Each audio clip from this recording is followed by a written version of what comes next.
Hey guys, this is geminivaldez from TJ Gamer Brothers, and Merry Christmas to all! And if you don't celebrate it, happy whatever you celebrate day. Anyway, this video is going to talk about the top 11 games in 2010. Now keep in mind, this is going to be my personal list. This is going to be the games that I played. But before we get to that, let's get to the games that did not quite make my list first. Here is two games that were released this year. Similar game, and that will be Pokemon Heart Gold and Soul Silver. The reason why it did not make my top 11 is because of this. It's a remake. It's a good game overall, but it's just a remake, so it doesn't count. Another game that did not quite make the list is God of War 3. I know what you're thinking. Isn't this one of the best PS3 games yet? PS3 games? Yes, it is. But in this case, it falls short.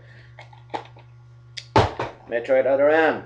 Another game that I was hyped about, but unfortunately, due to the story in this game, it lagged, so it doesn't quite make it as well. Another game that I regret not putting in the top 11, the reason is because I did not play it enough, unfortunately, is Metal Gear Solid Peace Walker. Now, if you have played this game, let me know how it is. In this case, I'm just beginning to play it. Yeah, just now. Anyway, let's get right to it. The top 11 games of 2010.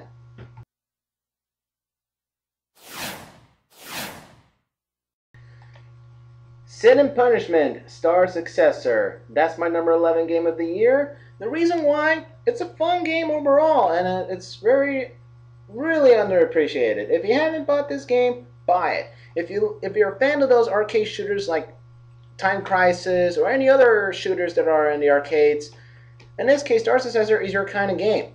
It has a few levels here and there, and you can probably beat it in one setting, but it is hard as hell. So in this case, I still haven't beaten the game, and yeah, Star Successor has Wi-Fi as well. You can upload your scores and find out who's better than you and who's worse than you.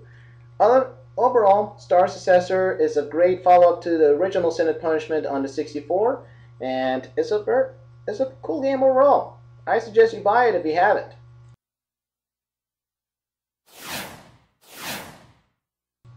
The next game on my list is two games. WarioWare Do-It-Yourself, and on the WiiWare, WarioWare Do-It-Yourself Showcase. Now, WarioWare does have one thing. Mini games, and they're fun. What can I say about Do-It-Yourself? It is what the title says, do it yourself.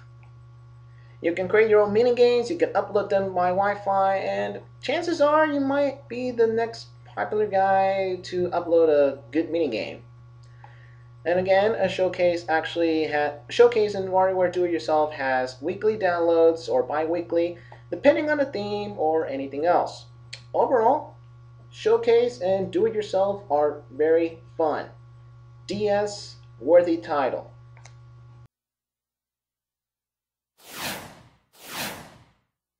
Ghost of Sparta, God of War. That's the game on my number 9 list, and you're probably asking yourself, why this game over God of War 3? Well, for one main reason, story. I feel that God of War 3 was just a continuation of the second one, and it kind of lacked. God of War 3, I did not pick it because it's just mostly a hack-and-slash game. Ghost of Sparta, however, while the story isn't the strong suit of the God of War franchise, I do feel that the Ghost of Sparta actually has a very interesting story.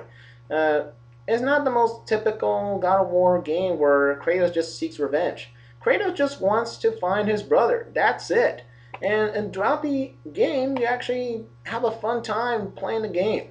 Now, the controls aren't better than God of War 3, but overall, Ghost of Sparta gets my vote.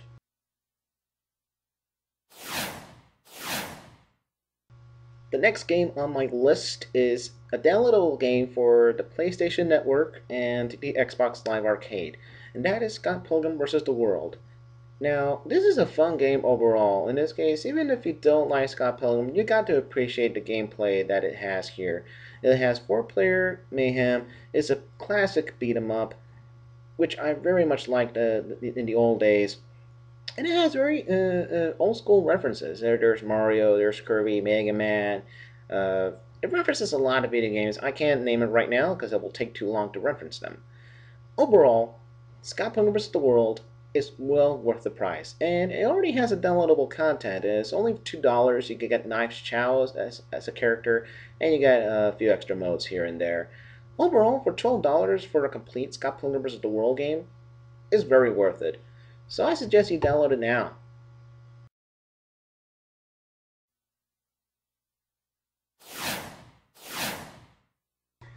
The next the next game on my list is a DS game, and it's well worth it. For $20, it's definitely worth it. It's a game that I've been playing every now and that's Picross 3D. Now, here's the reason why.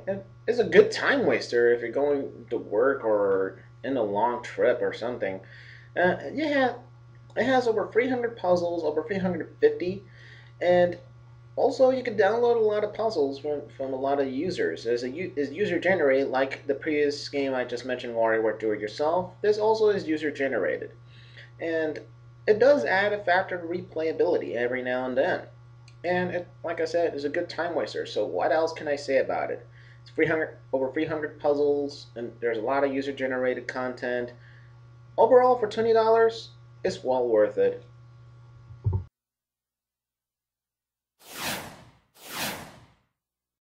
Now, if you're like me, in this case, you love anime, you love otaku stuff, and overall you like Lucha Libre, like I do, No More Heroes 2 Desperate Struggle.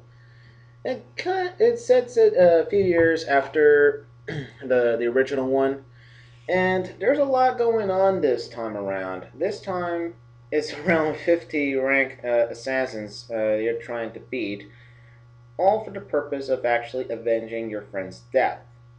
Now, No More Heroes 2 isn't story driven, but I think they really put the effort on this one. And to make Travis Touchdown a really good badass in this game, and you got over 20 bosses. I mean, there's a lot of fun mini games that are very retro, and this time they do go retro in this one. And it's a very satisfying game.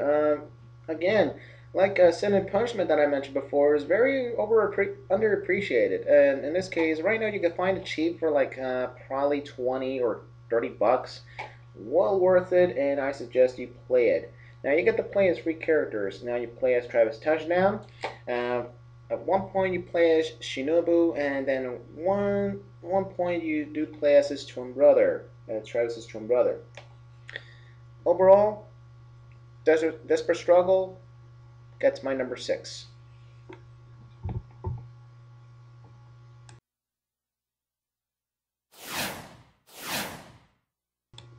The next game on my list, I'm very proud to put on my list.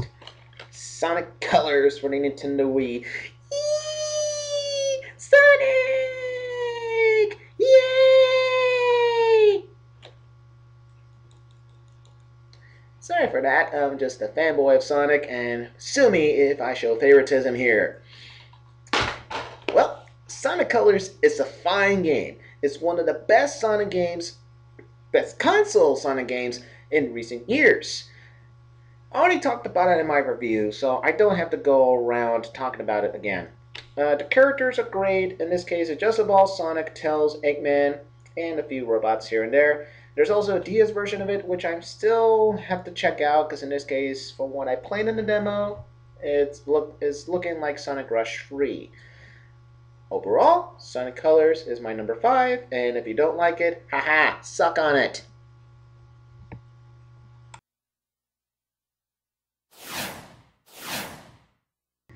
Now, every gamer enjoys a fighting game.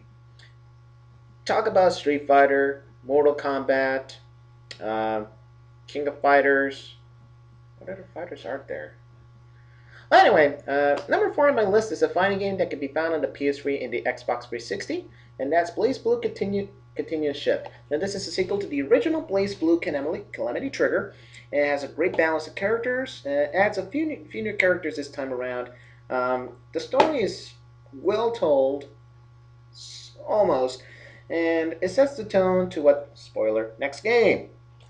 Now, there's downloadable content this time, which Calamity Trigger did not. It adds a couple of new characters, and Makoto Nanaya and Valkahine Van Helsing. Now, there's still a third one on the way. I don't know when they'll release that for download. I want it already. Overall, Continuous Shift does a pretty good job in actually continuing what Calamity Trigger succeeded in. If you haven't bought this game yet, I think you can find this for like 30 bucks or 40 bucks at your local store if you haven't bought it yet. So I suggest BlazBlue Continuous Shift gets a thumbs up.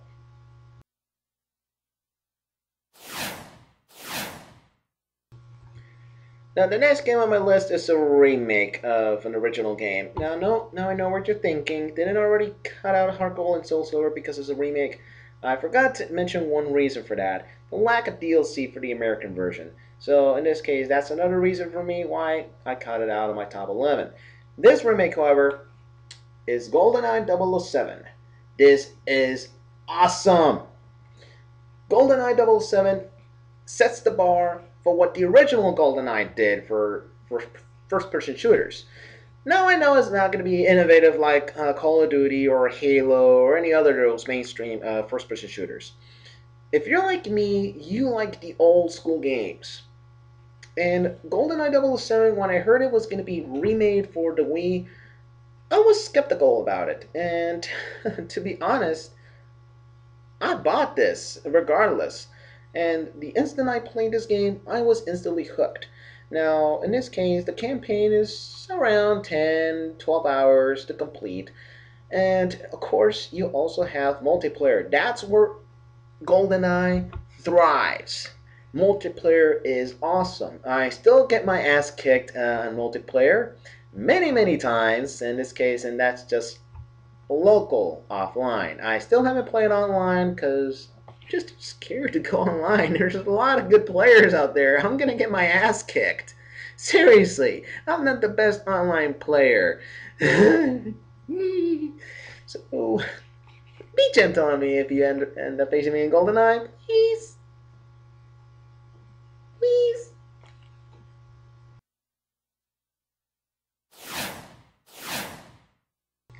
The next game on my list is a game that I love since I played this franchise for the first time. Kingdom Hearts Birth by Sleep. Now this is a prequel to the original Kingdom Hearts, and it definitely shows that is the best entry of the franchise. I mean, they really worked on this game a lot, and it shows. It gets a 9 out of 10 for me because there were a few things here and there that I probably think they should have added. But overall, we got Terra, Ventus, and Aqua. Free characters, free stories, they all interact into one single story. Now, at the end of this game, you eventually close down any questions you have about the previous games. Overall, Kingdom Hearts Birth by Sleep sets the tone for the next game, Kingdom Hearts 3. I don't know when they're going to make that. In this case, that's still pending. So please, Square Enix, make this game and satisfy your fans. Or, in this case, just take your time. We don't want to rush this, okay?